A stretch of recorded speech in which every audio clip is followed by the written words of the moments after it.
Nagtatawanan kami dito sa branch natin sa Quezon City kasi gusto ko sanang ma-interview yung isang napakaganda nating pasyente. Pero ang madanda, yung nanay, si Nanay Wency. Hello, Nanay Wency. Ay, Dok. Ay. Ang anak niya ay si Jana. Ay, Jana. Ayan. Sige, Mama Wency, ikaw kwento. Bakit dinala mo sa akin nung September last year si Jana?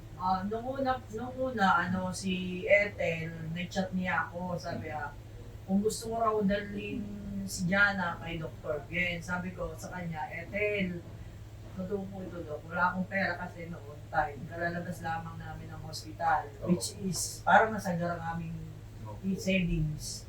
Sabi niya sa akin, Sino ang hospital? siya. Si Jana. July, August na admit siya. Oh.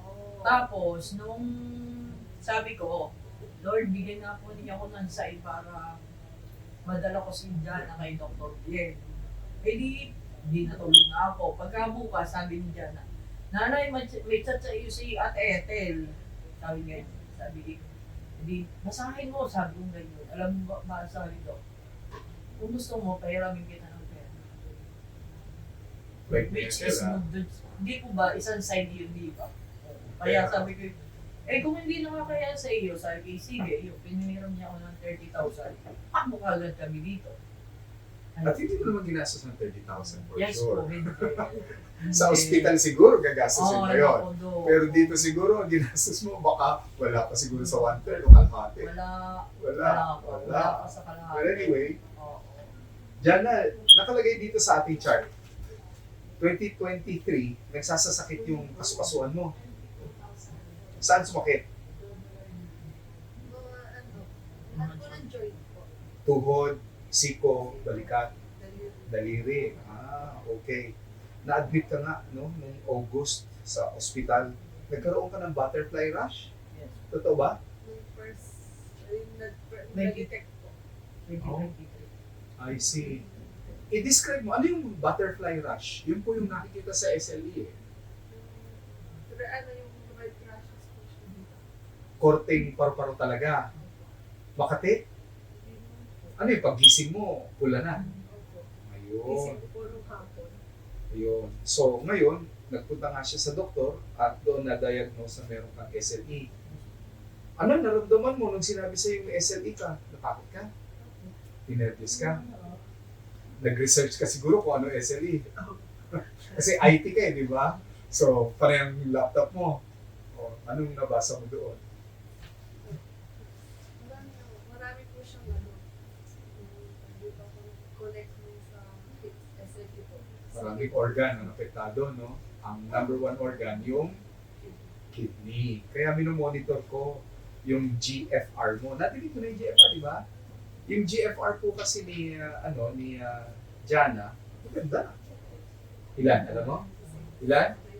96. So, very, very normal po yun. Ano? So, napakaswerte natin. Ang ginagawa natin kay Jana, at that time, nung magkakilala kami last year lang, late last year, may nilalagay tayong swero. Tama? To boost your immune system. Bakit ako nagbibigay ng pang-boost ng immune system? Anong kaso pag may SLE? Asan ang immune system nila? Mahina. Mahina, mababa. Yun ang dahilan. Kaya sipunin ka, di ba? Sipunin. Tapos dati naglalaro ka, di ba? Anong laro mo dati? Volleyball. Sa school? Varsity? Ano no? SK League. Barangay League. Barangay League. So anong position mo? Spiker ka o taga-salo? Spiker ka. Matangkad kasi si Jana. Alam niyo, nung una magpunta sa akin si Jana, 122 pounds lang siya. Pero sa kabutihang palad, ilang pounds ka na ngayon? 149, 70 kilos.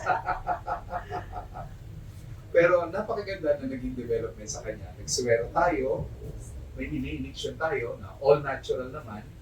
Idinadagdag natin doon sa gamot na bigay sa kanya ng rheumatologist.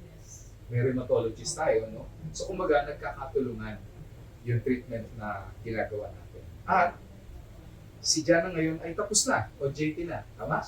O JT na. Ang course mo ay IT. At Si Jana malaki ang potential niya to have a normal life. Dahil gusto mo naman magkaroon ng normal na buhay, di ba? Hindi ma-depress, di ba? At kamukha ni mama mo, nagdasal. Yes. Di ba? Nagdasal ka, di ba? Binigyan ka ng Sign. sign. Yes. Ikaw, nagdasal ka. Yan ang secret. Yun ang secret talaga. Yung pagdarasal, pagtitiwala, na magiging malusog pa rin tayo. Kaya, alam niyo, ipapakita ko sa inyo ha, kung ano ang development ni Jana na bakit natin siya kinukunan. Napakagandang bata. Sige, 22 years old ka, di ba? Tumayo ka na, please. Ayan. Kita mo nga yung jacket mo. Kita mo? Nakakahiya man. Matakot pa akin si Jana. Sige, mambo ka na. Nahihiya tuloy ako. 5'6" siya. Lumabas tuloy na wala akong 5'6". So, Nanay Bensi, ikaw ang hihingi ako ng payo kasi si Jana, sabi mo mahihiyain eh. Yung mga nanay out there na bigla, nagulat na lang, may mabigat na karamdaman yung anak nila, tapos nade-depress, nawawalan ng pag-asa. Ano ang dapat na payo mo sa kanila? Suportahan ng kailangan at saka gusto at saka laging kung anong tanungin, kung anong nararamdaman, gano'n, kung anong masakit, gano'n. Maging involved sa anak nila. Eh yung mga nawawala ng pag-asa, dapat Ay, mo. huwag kayong walan. Talaga, una sa taas. Pangalawa sa atin, syempre, kailangan natin suportahan ng kung ano man nararamdaman ng anak natin. Huwag natin isa walang bahala. At pagka maginawa karamdaman nila, ang katawan nila, mas maginawa karamdaman natin mga nanay. Tama. Jana, ikaw naman, bigyan mo naman yung payo mga kabataan out there. Ano ba ang dapat nilang babawasan at kakainin? O ano, ikaw, ano na?